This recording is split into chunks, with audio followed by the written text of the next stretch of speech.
It's pretty hard to believe that Call of Duty Zombies is nearing its 20th anniversary. Like, I remember when the 10-year anniversary happened, and even then, Call of Duty Zombies felt like, a very long-standing brand. But we're coming up on 20 years of very storied history in COD Zombies. And obviously, with any kind of IP or brand that runs for that long, inevitably there are going to be some entries that are more experimental, things that don't necessarily fit the mold of what exactly made it popular to begin with. But back in those earlier days, they were still trying to work out exactly what Zombies was from a fundamental perspective.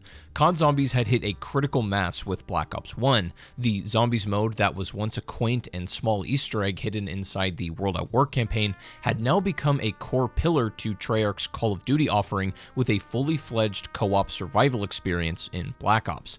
The huge success of this mode would catch everyone's attention, but more specifically, Raven Software. You see, around 2011 and 2012, Raven was secretly working on a Call of Duty Zombies project, an unreleased game internally referred to as Project Zed. This was supposed to be some of the earliest forms of true live service gaming that we've ever seen, especially considering that this was still being ideated in the early 2010s. Apparently, Project Zed would function as a live service, living, breathing Zombies mode, constantly being supported over time and based in a microtransaction model as opposed to a one-time title purchase, similar to the free-to-play model that we see very popular now. Apparently, it would have been a very open-ended, open-world style of game with round-based elements as well, in a very, quote, fun, campy, and experimental, unquote, kind of game as well. It would have been built from Raven's in-house tech, being somewhat of a fork of COD Online and using a lot of that engine and infrastructure. However, this Project Zed never actually got past the design phase, as Treyarch said no. Zombies was their baby at this point, and they had declined Raven from continuing it with this live service Zombies experience. But I gotta be honest, even though we've never actually seen real gameplay, we only have the design documents of this and just the ideas it was going for.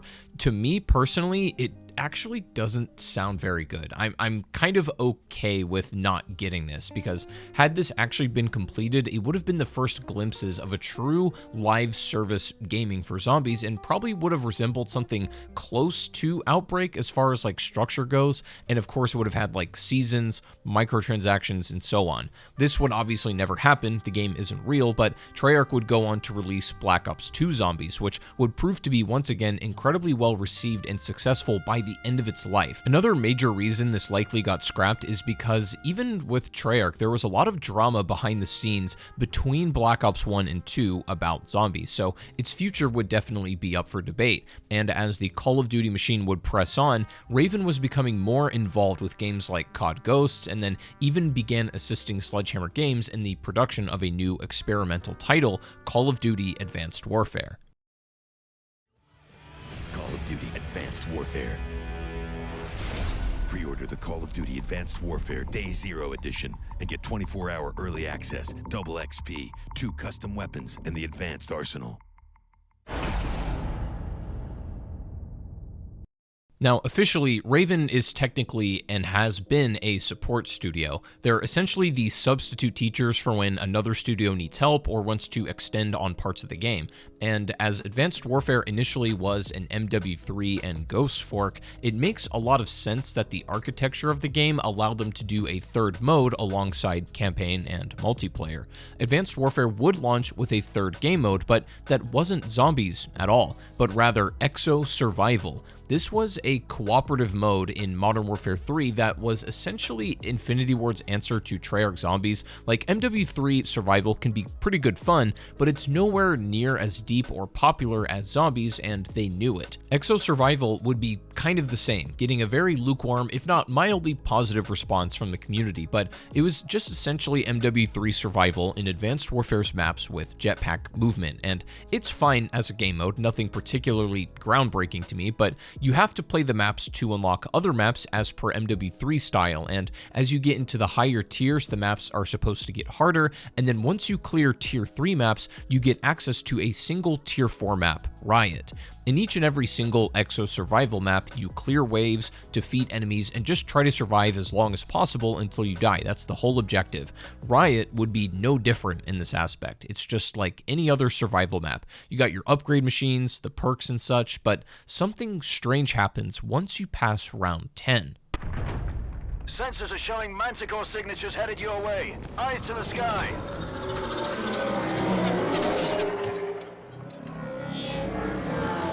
Hit the deck!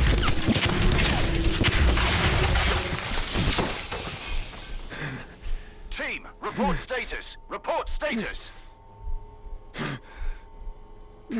Allied forces, this is Gideon. Does anyone copy? Is anyone out there? This is Gideon. Do you copy? Welcome back, team. Thought we lost you.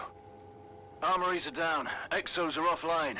The EMP blast must have knocked them out. That DNA bomb should have taken you out. It must have been targeted only at hostile forces. But why? Heads up, team. Something's headed your way. Fast movers. Lots of them. Grab a weapon and ready up. Suddenly, out of complete nowhere, the Manticore slowly lifts and reveals hordes of zombies coming after you. The HUD drops out completely, and you actually have no weapons until you pick one up from the ground, and the exosuit is disabled for a little while as you fight for your life in this unexpected turn of events. To me, this was easily just as cool as the reveal of spawning into Nocturne und Toten for the first time after the World at War campaign. Indeed, I would argue that this was the original spirit of zombies, really, is taking the game you thought you understood and then completely flipping it on its head unexpectedly. I really just want to highlight how much I love this whole thing. For the people that were disappointed that there would be no zombies at the launch of AW, we did get this amazing bite-sized teaser for the things to come. It's a real high point and such an iconic moment in Advanced Warfare's legacy, and the presentation, the chase, and the escape are all super well done, and there's even a full cinematic cutscene when you escape. LZ's up ahead. Get ready to clear out.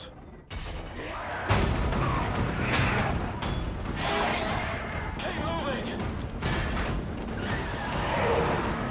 Over here.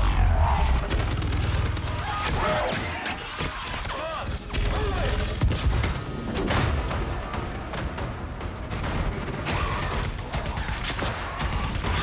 Let's go. Are you bitten?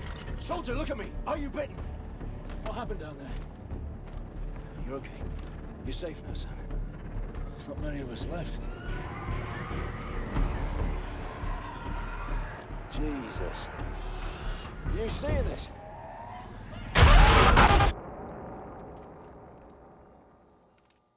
So, despite there technically being zombies in the base game of Advanced Warfare, if you count this little teaser, at the time of launch, beating this small segment didn't unlock anything special. It didn't access a secret zombies mode in the menu or anything. Rather, Advanced Warfare wouldn't see proper zombies content or support until DLC 1. Keep in mind that this is still the paid era of DLC map packs and not free seasonal updates like we're used to now, which means if you wanted to play zombies in any meaningful capacity in that game, you had to purchase the additional map pack expansions to have access to them. This was a pretty controversial element of Exo Zombies in hindsight, because you didn't really get any opportunity to try it out for yourself without spending that extra money. And that teaser, while it is really cool, it's not exactly representative of what the full experience of Exo Zombies is going to be. And so this means that Exo Zombies is unique in the fact that it doesn't really have what you could consider a map on disc or even a launch map. Like, it has DLC 1, but its first map would actually be in that DLC. It's just very strange for the structure that we're typically used to in zombies. Either way, I always talk about the importance of a launch map for a zombies game. It's what everybody's first impression is and sets the tone for the rest of the game. Maps like Kino, Transit, Zombies in Spaceland, The Final Reich, these are all pretty great examples of how important it is to nail your first map, even if you take some chances down the road. So with DLC 2021, Advanced Warfare would not only get new MP maps, but the true first zombies experience called Outbreak. Not to be confused with Cold War's Outbreak, which is a game mode in that game. It's weird, but this was a first proper round-based map with a crew, an entire storyline, and even some pretty great cinematics that still hold up in 2026. In fact, you can tell this is Raven because I feel like there's very little difference in the cutscene quality Raven was making back then and is making now for Call of Duty campaigns. The cutscene presentation visually is fantastic and was actually breathtaking in that era. This would be our opening to the first ever non-Treyarch Zombies experience, and the tone of Outbreak is one that conveys an interesting storyline about the Atlas Corporation from the campaign dealing with an undead outbreak, and different Atlas employees of various positions in the company have to band together and survive. There's like the, big corporate guy, there's a lower ranking IT lady, there's a guard, and then a janitor. And so even though this seems like a pretty straightforward zombies plot, there's always something a little bit off that's about Atlas's behavior that makes some of the twists and turns pay off later that we'll see. Our crew of 4 consists of Khan, Lilith, Decker, and Oz, and they find themselves at an Atlas military base where all of this is taking place. Now, despite the impressive visuals in these opening cutscenes, I personally don't feel like it necessarily translates to gameplay all that much. Not that the game itself looks inherently bad. I actually think Advanced Warfare is still one of the best visually looking Call of Duty games, especially for its hardware, but there is this undeniable, pretty severe contrast between cutscene look and gameplay.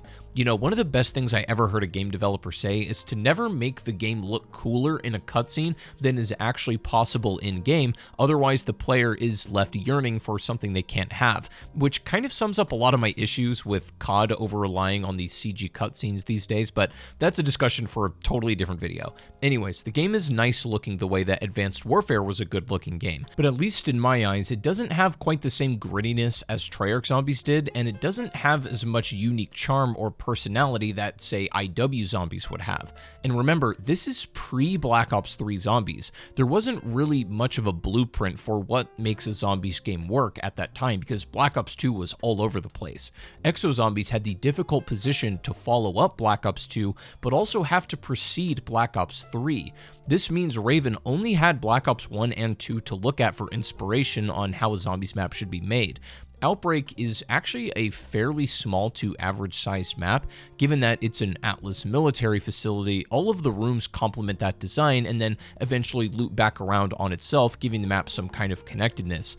I have to admit, the map design doesn't feel quite as sophisticated or thought out as something like Doris, Spaceland, or even Keynote or Toten, but it is small enough that really no point is ever too far away from one another. In terms of the core Zombies gameplay loop, this is actually where Raven takes some of the most creative liberties and makes some very unorthodox changes, to say the least.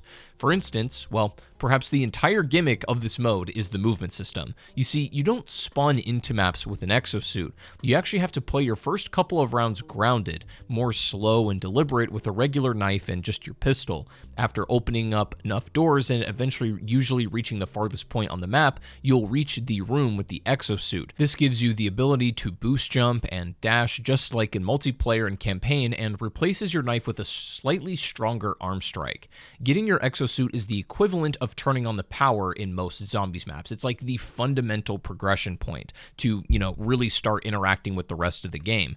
You also can't buy any other perks other than Quick Revive without said suit. Now, while we're on the topic of perks, the ones in Exo Zombies are kind of odd. That's really the only way to describe them. For starters, you do have some of the classics, but also not really. Quick Revive is Exo Medic, found in all of the spawn rooms. Then there's Exo Health, which is Juggernog basically. But then there's weird stuff like Exo Soldier, which is less like Speed Cola and more like Fast Hands from multiplayer and sort of Deadshot Daiquiri at the same time. Similar concept though. Then there's Exo Reload, which is actually Speed Cola, and then an exo stockpile, which is only in certain maps and is pretty much Bandolier Bandit from BO4. It gives you more stock of ammo and grenades. Oh, and then there's Exo Slam, which is not a particularly useful perk for general gameplay. It's more just about like making crawlers than anything. Not to mention it has a massive cooldown time as well, which makes it less than ideal. And another thing I find rather weird about the perks is that none of them are color-coded, and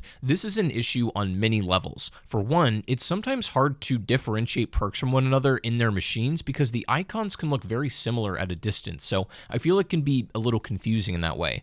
But also, these perks are just super boring to look at and lack identity in my eyes. Like in Treyarch Zombies, all of the perks have different icon colors. You know Speed Cola apart from Juggernog, apart from Quick Revive immediately. They all got their own individual colors and their machines look different and they have their own songs as well. You know, like none of that is really present in Exo Zombies. The icons can look incredibly similar and just this kind of individuality isn't present in Exo Zombies. They're the same machines, damn near the same icons, and none of them are particularly exciting. Oh, also, there's no double tap at all. However, despite the less than ideal perk selection, there is no perk limit, meaning you can technically just go and buy all of them without too much trouble if you've got the points for it.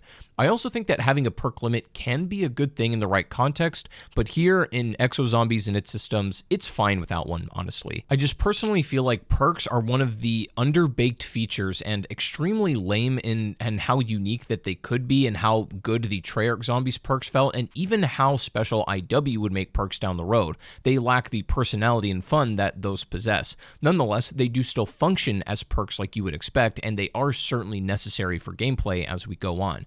Now, I know what you're all probably thinking. Wait, a zombies mode where you get an exosuit and jump all around the place and zombies are chasing you? How is that fair? And you know what? You're right to ask that. It's not fair. It's not fair at all. And apparently, Raven agreed as well. So, in their infinite wisdom, they decided to introduce an enemy type that's equally as unfair as the exosuit itself.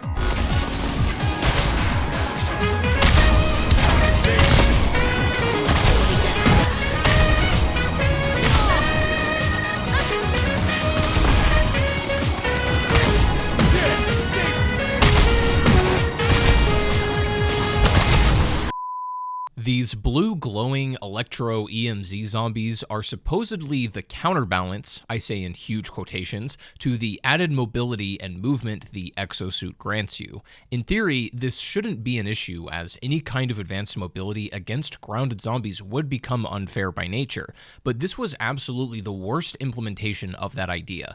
The EMZ zombies deliver an area of effect shockwave that temporarily disables exos and prevents you from doing any sort of advanced boost jump or dashing.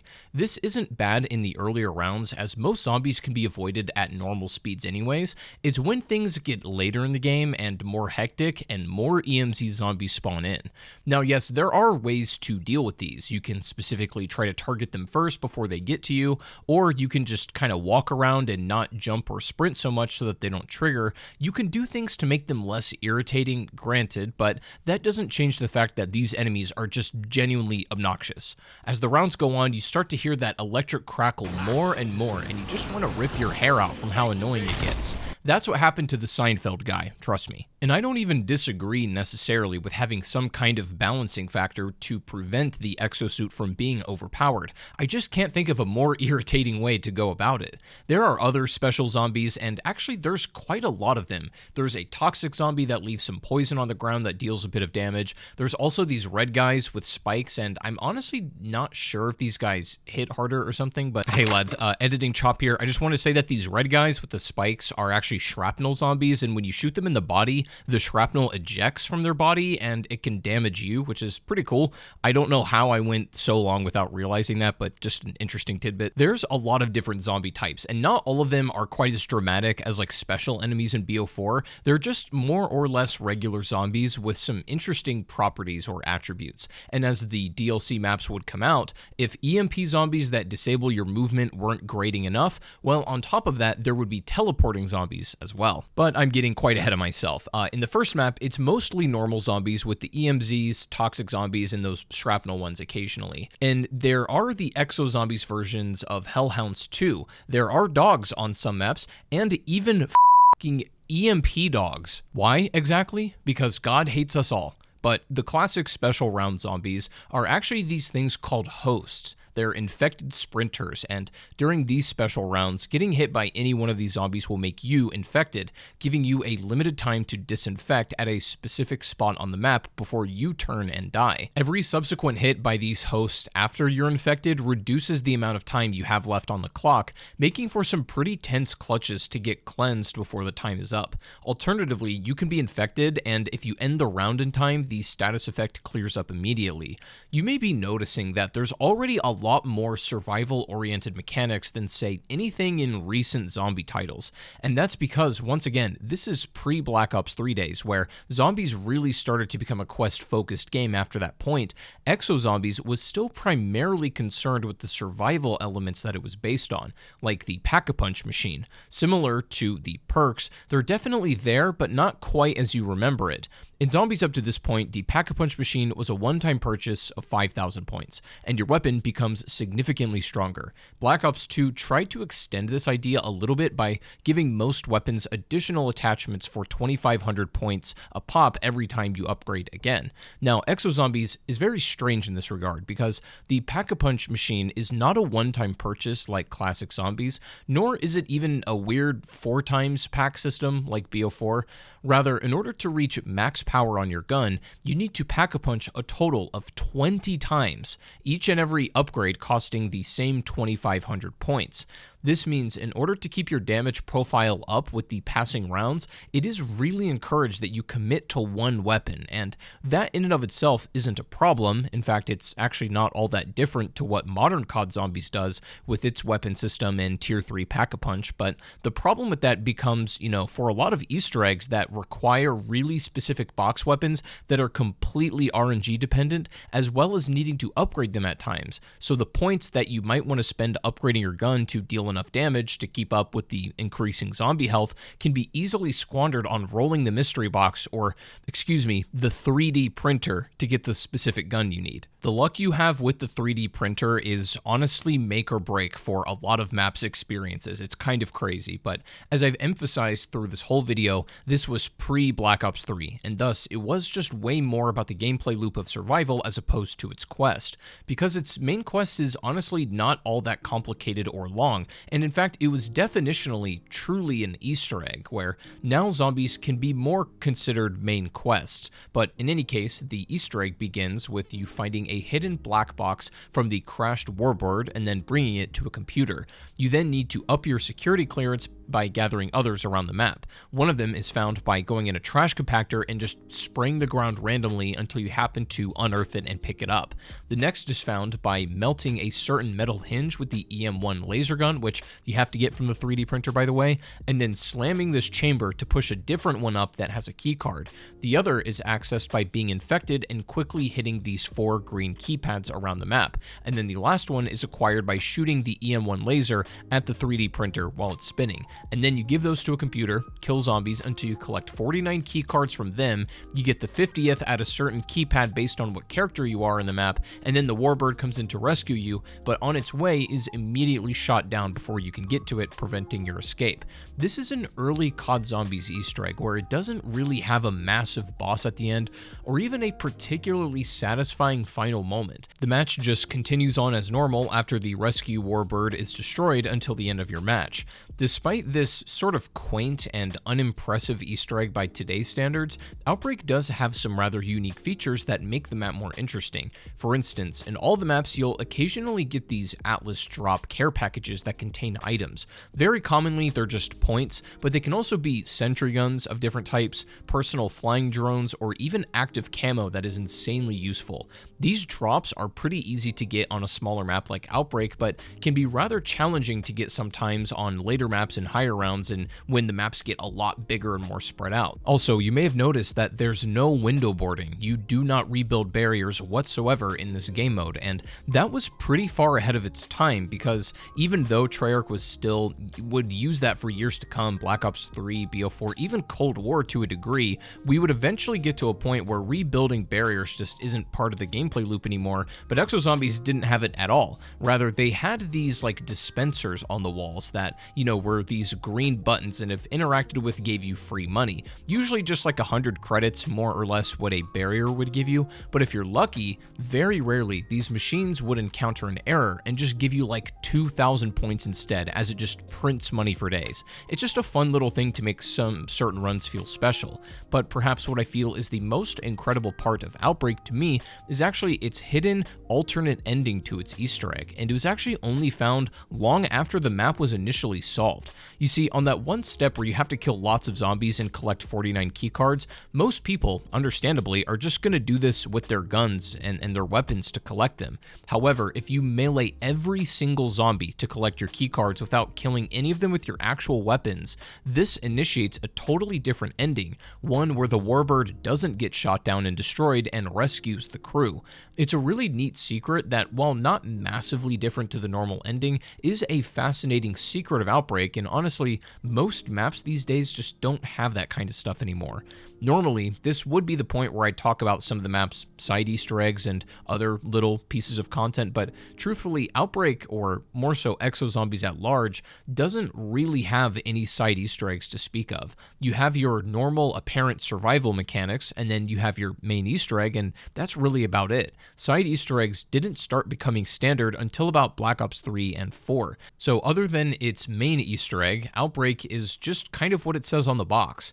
Inarguably, Outbreak is Exozombies' most basic map. It isn't really a bad map, but it's not exactly super unique or impressive, especially for a quote-unquote launch map, if you ask me personally. And I think it's weighed down by the frankly obnoxious and exhausting core gameplay loop of Exozombies after a while. In a way, you could actually levy the same criticism that people tend to give to Cold War zombies, and particularly BO6, to Exozombies as well. The maps are all facilities. Literally. I mean, we'll see in more detail later, but all of the maps are Atlas-themed, base locations in one form or another. This can lead to maps feeling very samey, but despite this limitation, Raven would still try their hardest to make all of the maps very different locales and spots to visit, and they were all certainly not done taking risks either. When we met, we had only two things in common: the wrong place and the wrong time. When you're facing 1,000 mutant zombies eager to spoon out your brains, you learn to work together. Lilith shot her first gun that day, like she was born to it. Ah, damn! Heads up! You're welcome. As for Khan, Son of a bitch! he got his hands dirty for the first time in his life. Hey, come And Decker enjoyed it all a little too damn much. Take that, you zombie shit! Woo! We were lucky to have found each other, but our luck was running out as fast as our ammo. Shit! What now? You still got your fists and your teeth. On! No! Get off me, mother! Yeah? You want a piece of me, you maggots? Come on! We should have died right then and there. But Atlas was all of a sudden feeling generous. Stabilizing. They're in stasis. Prep for transport. I don't know how long we were out, but it was long enough for things to go from bad to worse.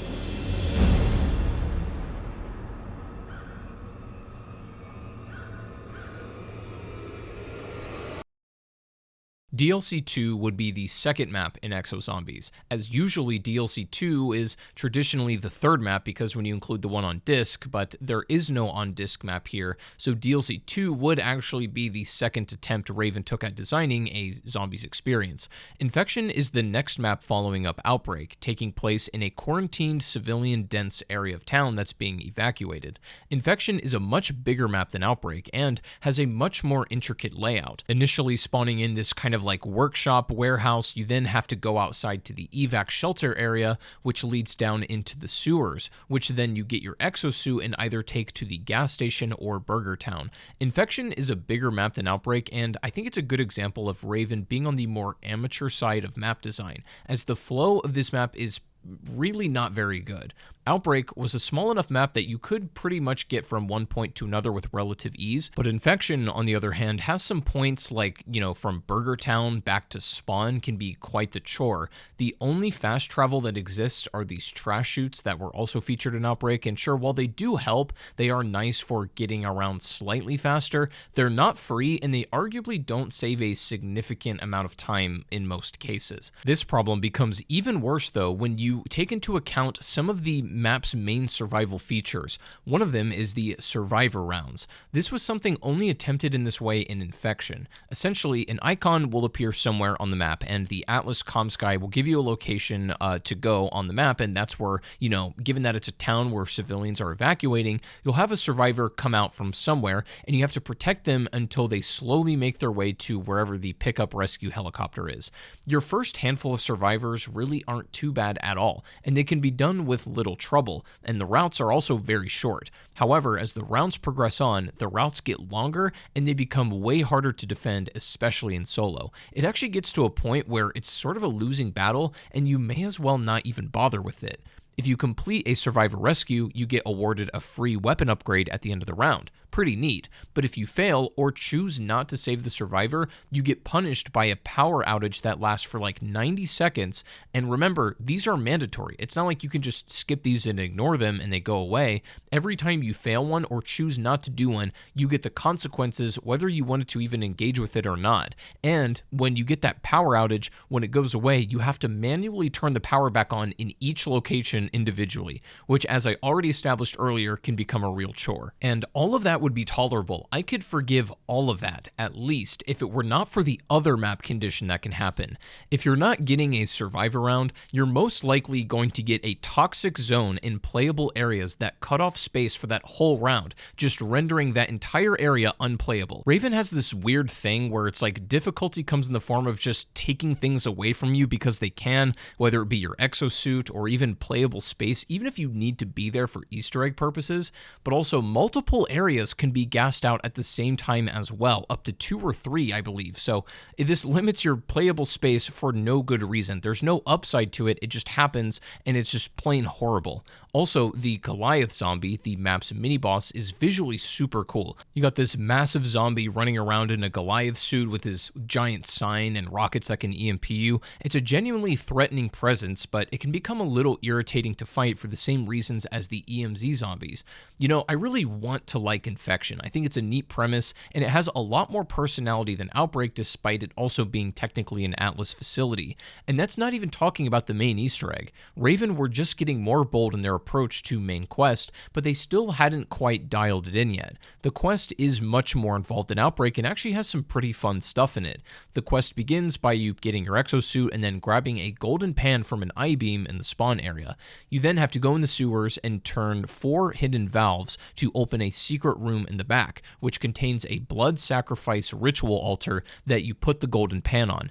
After getting enough blood by killing zombies, the altar gives you back the pan, which you then take to Burger Town. You then need to collect 4 meat slabs found in 35 possible locations around the map to make a nasty patty. Then you need to get the map's wonder weapon, the magnetron, that's used to cook the nasty patty. You have to kill zombies that wear the Burger Town worker outfits until they give you a burger bun. You then eat the nasty patty, get sick because, of course, just look at it. You then give it to Bubby once it's cleaned, the mascot, and then he gives you a key to the giant burger, which is secretly a rocket launching facility. Then you get a battery and you charge it at a gas station to give it to Bubby, and then you launch the rockets from the burger, and then he fights with you for a little while. Oh, not to mention, after completing the main quest, you get access to a new Pack-a-Punch machine. Typically, weapon level 20 is the highest that your gun can go, but after the Easter egg, you can actually upgrade this to weapon level 25. Weirdly, when you upgrade it though, it goes straight from 20 to 25. Like, you just skip 21, 22, etc. in between, but it is a nice reward for a power boost, and it's kind of like double pack-a-punching in IW Zombies. Look, in theory, I actually really like this Easter egg. The steps are creative, it's super fun, and the ending is about the same as Outbreak from a climactic perspective. There's no boss fight, and that's completely fine here. I don't think there really needs to be. This was still a more old-school Zombies Easter egg style with extremely random and disconnected steps. My biggest complaint is that the actual Easter egg design and the map design are completely at odds with each other. If you're working on the Burger Town patty and then the toxic zone hits that area, guess what? You're out of luck. You just gotta push the round. You can't do anything about it. Or if you're trying to cover the battery in the gas station and the survivor dies, yeah, you're pretty much screwed for a little while. If Outbreak was a decent but kind of forgettable map, Infection is actively bad but pretty memorable for sure. Not only because of its scuffed gameplay, but its actual aesthetics are somewhat charming. The Magnetron Wonder Weapon is fun and honestly some of the best in Exo Zombies Wonder Weapons offering.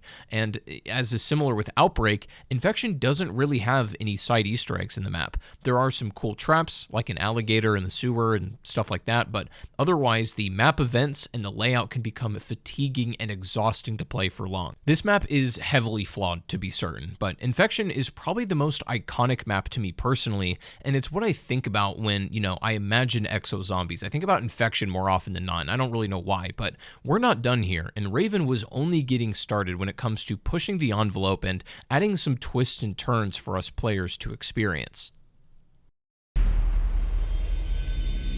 One shot to the head. My head. And the fog lifted. His name is Lennox. Works for Sentinel. They think they're the good guys. You bastard! You shot Oz! That thing you call Oz? He's the source of the infection. A bullet's not gonna stop him. What the fuck are you talking about? The man is dead. Well, so were you once. And you. And you. You see a pattern here? We ain't no zombies. Ow! Alice inbound. 5 miles from closing. Ah, they're early. Load them up.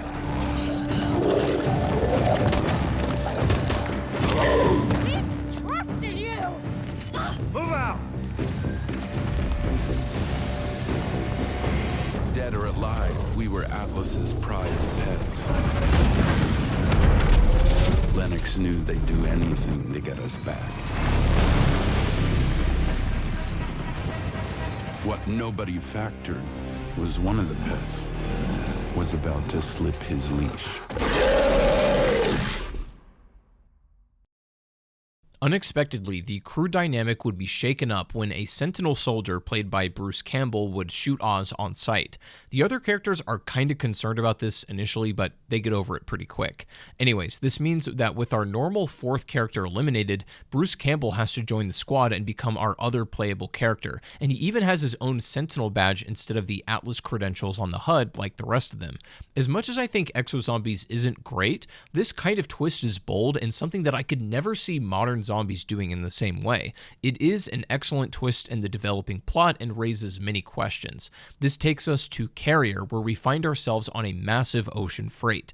Carrier also plays with the idea introduced in Verrucht of having 2 separate spawn locations for the team. In solo, this really just kind of picks from one or the other and is not that big of a difference, but in teams, this means you are split up from the beginning portions of the game until you can get to the exosuit. Carrier is really the largest map so far, having a ton of room with massive playable spaces. You start by going to get your exosuit, opening up the map like you do for the rest of them, and this is where you can start contending with the map's more specific features. Remember how I said that there's a pretty large variety of special enemy types because it's so heavily focused on survival? Well, Carrier kicks that up a notch with the introduction of teleporting zombies on top of the current available roster. There's also EMZ dogs, and a really interesting one that I would guess a lot of you don't even know about because I honestly just learned about it when playing this again.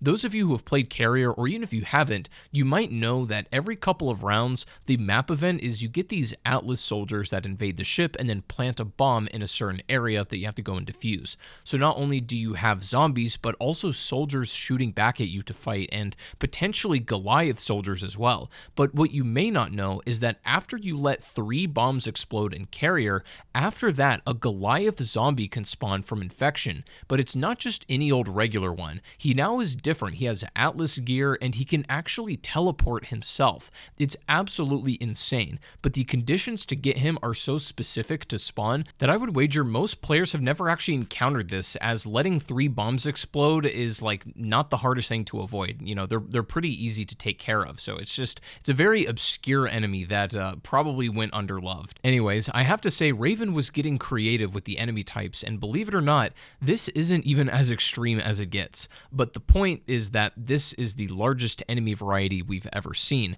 and the map complements that fact. Carrier has some pretty interesting ideas, mostly in the form of Easter egg steps, but we'll get there in a moment. The actual aesthetic and vibe are not too dissimilar from the prior maps, with all of the Atlas gear and equipment laying around, the facility-esque architecture and so on. It's like the same bones, but are just used to be on a boat instead of a town or a military base. But there's also cool stuff like massive sharks on board, a whole aquatic observation area, and even a Plinko game. This map tries to do a little bit of a better job at navigation, but still some of the areas are pretty disconnected to others, and getting around quickly can be a somewhat challenging task for sure. Additionally, the map's wonder weapon is super different. The LZ-52 Limbo is kind of a quirky gun that shoots a straight beam at an angle and then cuts down zombies as it passes through them. It's a pretty good wonder weapon when used effectively, but it's also not the most self-explanatory thing to get a handle on. Nonetheless, it is powerful and quite fun to use. Now, I would say my personal favorite thing about Carrier is the fact that, first of all, they ditched the survivor rounds and toxic zones, which, thank God for. Instead, they have these bomb squads, as I referenced earlier, these Atlas soldiers that invade the ship, giving you time to actually put a stop to it and defuse it. Otherwise, you risk losing areas and then buffing the zombies around there, and, whole other bit of consequences. These defusals against actual soldiers shooting back in a zombies mode does feel like a little much at times. I mean, these soldiers will even drop shot you like you're on main stage at Champs. I get them adding live soldiers to mix the gameplay formula up a little bit, but I don't think it was necessary to program them to be prime scump on later rounds. But ultimately, these are still doable, and you can prevent the disadvantages from happening by successfully defusing these bombs, which cannot be said for another Exo Zombies map. There is a unique drop you can get on this map that are Sentinel-friendly soldiers that will fight along with you inside of these care packages. This is really great and is actually a fantastic drop for solo players to utilize, making normal gameplay and quest progression far more manageable. Anyways, my other favorite thing about Carrier is the creativity of the main Easter egg.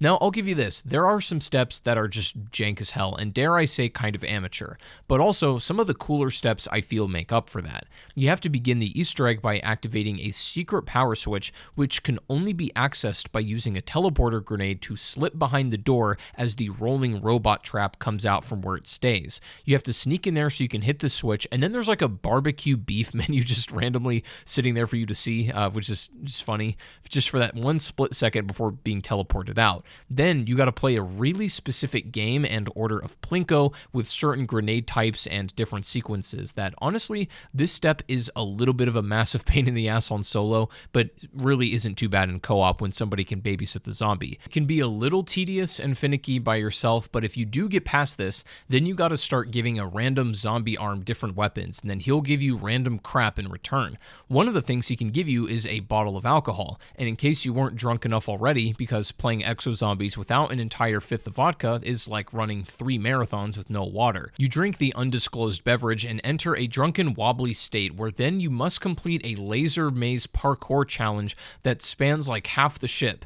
This is actually one of my favorite steps in this map, and it's super fun and creative and very different to say the least. Why you have to be intoxicated in order to get around the ship just to pick up an iPad on the other side, I will truly never know. But then you got to get more random crap from the arm to build a fishing rod off the side of the boat, and you got to keep using it until you get a shovel. This is completely dependent on RNG, so there's really no telling when you will or will not get this thing.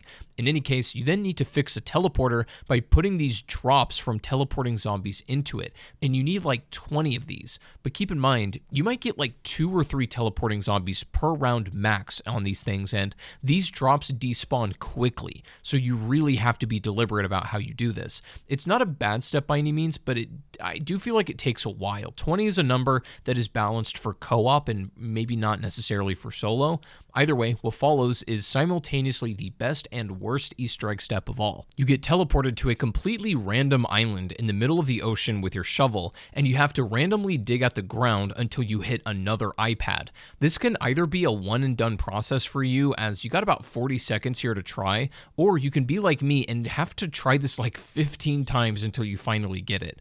Also, not to mention, each and every time you purchase, the teleporter gets more expensive until you flip the round and it resets the price. Look, I love this step as an idea. I love steps that just like completely take you out far away from your normal playable space into somewhere else entirely, but this step can also be massively annoying as well if you're just unlucky. You then got to get more iPads, get in a shark tank to get an eye from its mouth, to get more iPads until all of the buttons in this upper floor are green, and then you've beaten the Easter egg. But perhaps most interestingly, you may have noticed that the two maps so far, Outbreak and Infection, have intro cutscenes, but because there's no like Easter egg ending exactly, there's no ending cutscene. However, Carrier would actually change that. There is an intro cinematic and an outro cinematic.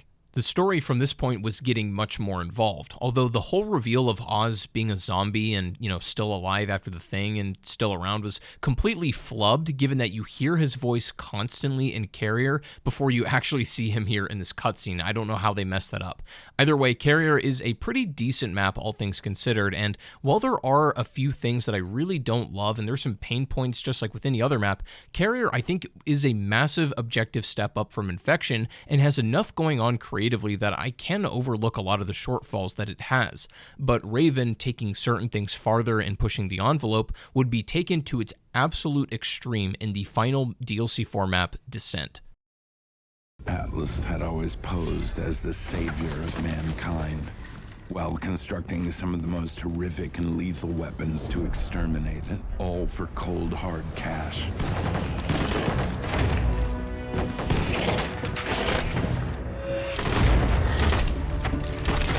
The only difference being, this weapon came home.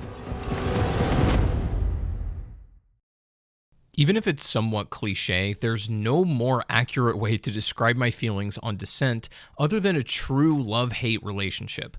On the one hand, I should love a lot about this map. For instance, I personally love the deep sea. I'm fascinated by the ocean, and a zombies map where the facility is quite literally an underwater, submerged thing should work for me. And on that level, it does, in a way. It's creative and an extremely novel setting. I also love the map's color palette and vibe. However, other than a few key moments, I just don't think it goes far enough really emphasizing and selling the setting that it's in and utilizing it to its full potential. It's kind of like Astra Malorum in Black Ops 7. You're literally floating on this massive skull in the middle of space in Saturn's rings, but other than the skybox, the map itself actually hardly does anything to take advantage of that extremely unique location. The deep sea stuff is just really underutilized outside of an Easter egg step or two, and so in that way, taking everything else to an extreme here is kind of understandable in a way, but it's a disservice to the game in others. The enemy variety that had been growing reaches an apex here, as you can now start getting merging zombies. These, meathead zombies, which are resistant to headshots, the ones that have like the white glowing eyes, can merge with EMZ zombies. Teleporting zombies can also merge with the spike shrapnel guys, and so on. But there are many enemy types to account for now, and when they start combining and, coming at you all left and right, it can feel very haphazard and chaotic. But at the same time, Descent also takes a very unorthodox approach to its map progression and Easter egg. They both intersect and have nothing to do with each other at all at the exact same time. For example, at about round 5 or so, Oz will pull you into a separate arena where you see an example about what kind of like basic attacks he can do, but it's nothing really noteworthy as you can't really do anything here. This just prepares you for an upcoming encounter later on though. The map flow is a little bit better here, with these surface areas being easy to access from teleporters that take you back up and chutes that go back down. There aren't really any map-specific events like the survivors or even the bomb squad. It's mostly what Oz makes you do every so often. This quest, however, is by far the most involved of any Exo Zombies map ever, and it has some kind of annoying steps too. It starts out pretty normal. You got to shoot these valves for a while until 3 of them turn blue. Then you got to get a Goliath suit, which then you depressurize this room that takes a very long time. Then you open that up, and then you walk out into the ocean floor to activate a button on the other side. This is what I mean when I say that there's a really cool step that takes advantage of the deep sea gimmick. It's incredible. It's actually one of my favorite steps. It's just really short. I would have loved to see more stuff, in this dimension. But then after that, you need to destroy 5 drones before they escape in the map. And this is much easier said than done, and it's a kind of tricky step for solo that really requires good 3D printer RNG because you need the right guns to do this effectively. Speaking of guns, the map's wonder weapon is the Trident, this weapon that shoots orbs that bounce all around the room, dealing damage to the zombies in its path. It's a fine wonder weapon, I suppose, but it's definitely not mandatory for the Easter egg and is not exactly my personal favorite to use. But if you manage to destroy all of the drones in time, you then need to do a parkour puzzle off the side of the boat. Now, this is the perfect example of the love-hate dynamic I'm talking about. On paper, this step is simple and super fun. You have like 10 jump puzzles that you have to navigate and move precisely through in your exo to beat. That's fine. These puzzles, though, range in difficulty from room temperature IQ difficulty to borderline breaking the movement system and pushing its limits. It's definitely doable, but it just takes some time to get the harder ones down. But the main issue with this is that Exo Zombies as a whole really has no balancing factor for solo players to like hold a zombie or just prevent the round from ending so that they can do this step other than just leaving one crawler for a little while. And zombies will keep coming after you after failing one of these jump puzzles. I want to like this step a lot more than I do. I just find the lack of a way to reliably hold the round kind of annoying here. And God forbid you try to hold an EMZ zombie. The step's impossible. Nonetheless, the platforming stuff is really fun to do, and it's actually one of the only Easter egg steps in Exo Zombies to properly utilize the movement system in my eyes. Also, at some point, all of that, Oz room preparation will pay off as the next time he brings you in, you have to dodge all of the room's attacks that he can throw at you. The poison walls, the electric shock floor, the sentry turrets, and so on, and then you'll need to deal enough damage to him in the windows at 4 separate locations to pass this phase efficiently. Then it's back to business. Assuming you were able to charge the battery, which requires like 15 exo zombies hitting you in this location and beating the rest of the jump puzzle without making a puzzle out of your PC or console, at about round 20, Oz isn't done with you.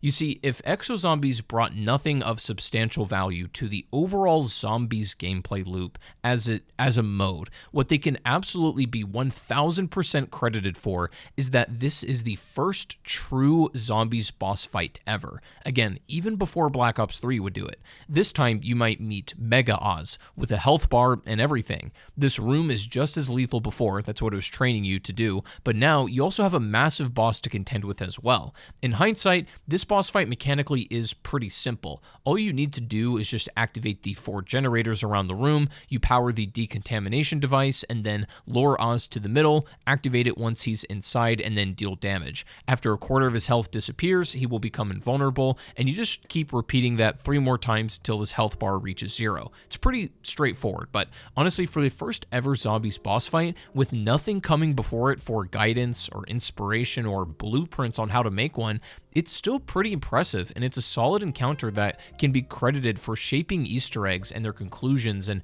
making boss fights be their end goal. This undeniably paved the way for future zombie titles to start implementing their own ideas for bosses and opened brand new doors that were unexplored. We'd see this boss depth and quality certainly improve enormously over the coming years, but for a first time, it definitely paid off. And typically, in your average zombies map these days, after the boss, you'd expect that to be the end. The cutscene rolls, and then that's it.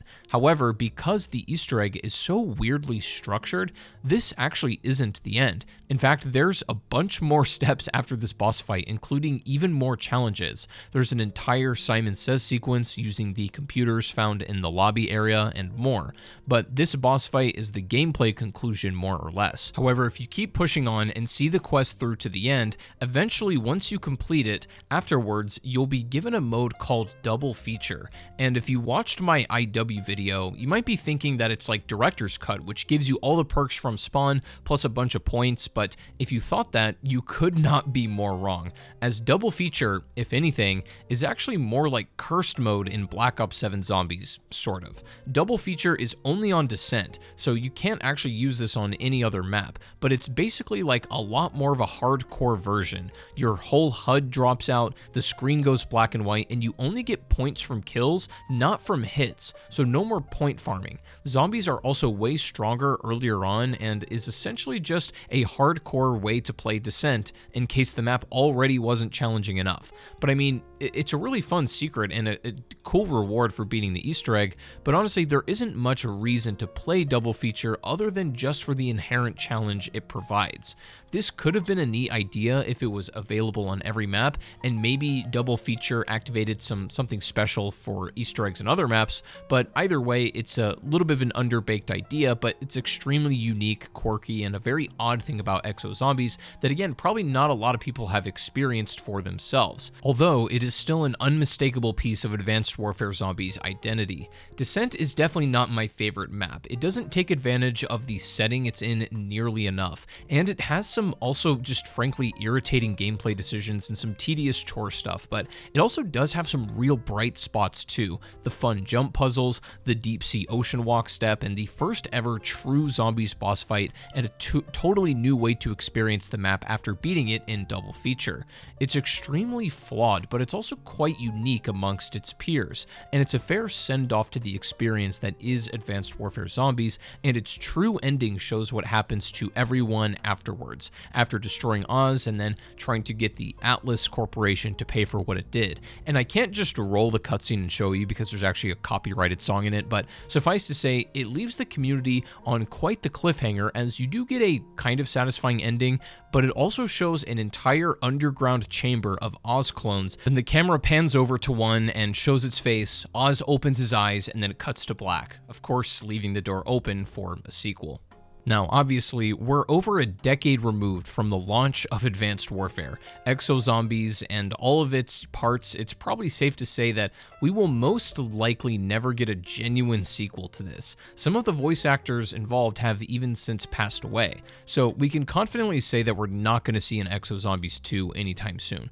And maybe that's okay, because while there's a lot to love about Exo Zombies and things to appreciate, I feel like Exo Zombies falls in a really strange position where it's jammed between some of the best Zombies experiences ever developed. It's a mode that doesn't quite have the personality and charm of an Infinite Warfare Zombies, and it doesn't have the same kind of gameplay polish and have its systems dialed in as Treyarch titles. But truthfully, even if I don't exactly love this mode to death, I'm glad that it exists. I'm glad that Raven was given a real shot to make something under their own creative control and taste and to try to experiment with something.